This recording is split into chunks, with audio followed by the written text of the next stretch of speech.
Well, we've all done it. Press one wrong button. In this case, it cost the Tibbs family $200,000. It was a money transfer that vanished. Even the bank had no idea where it went. I want to set my wife up for the long term, so that she's financially able to stand and manage the three boys, get them through. We don't want to be relying on other people. Money is the last thing Stephen and Michelle Tibbs want to be stressing about right now. I can't work anymore looking after... You've got me started now. I'm very, very prone to crying. Looking after one sick husband and three teenage boys is a lot, yeah. Stephen is battling brain cancer.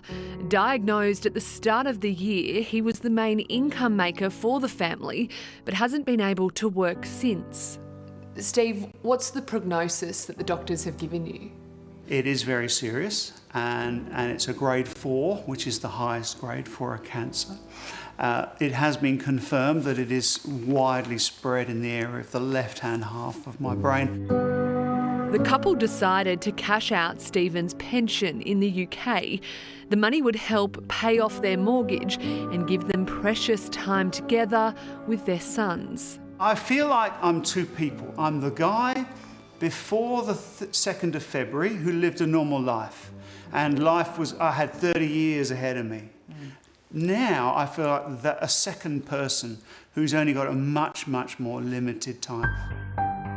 The couple transferred the near $200,000 payment to foreign exchange platform Wise. From there, they plan to transfer the money straight to their mortgage account with lender Resimac. But that's where things went awry. The money was deposited into a National Australia Bank account, according to Wise. And we have the receipt to show that Wise deposited into a National Australia Bank account. Instead of the money going to their bank, it was sent to a completely different one, all because one digit of the bank identifying number, the BSB, was wrong. The next day, Stephen transferred a further $30,000 to the same account. So that was the next day, and it was a smaller amount because a different pension company had deposited money later.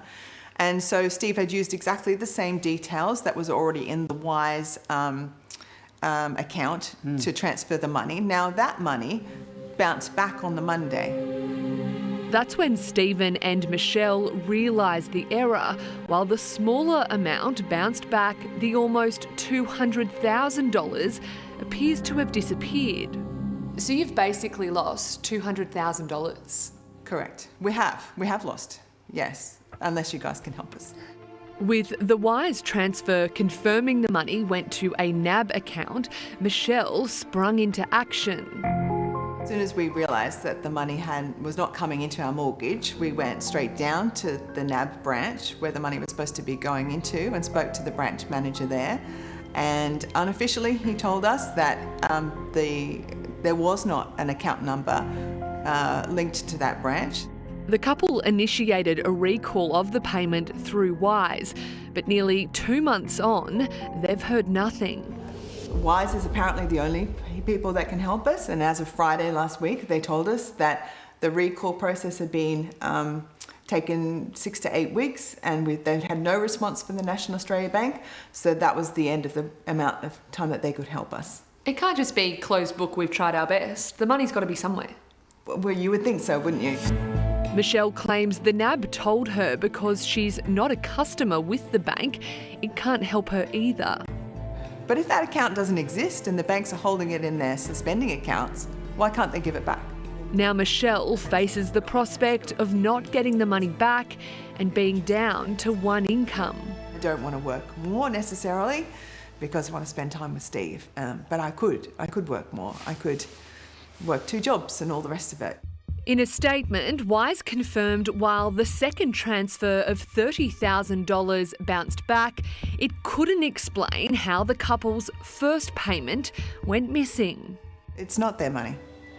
And I think that we know that these banks do have a lot of money and enough money, but they don't need our money.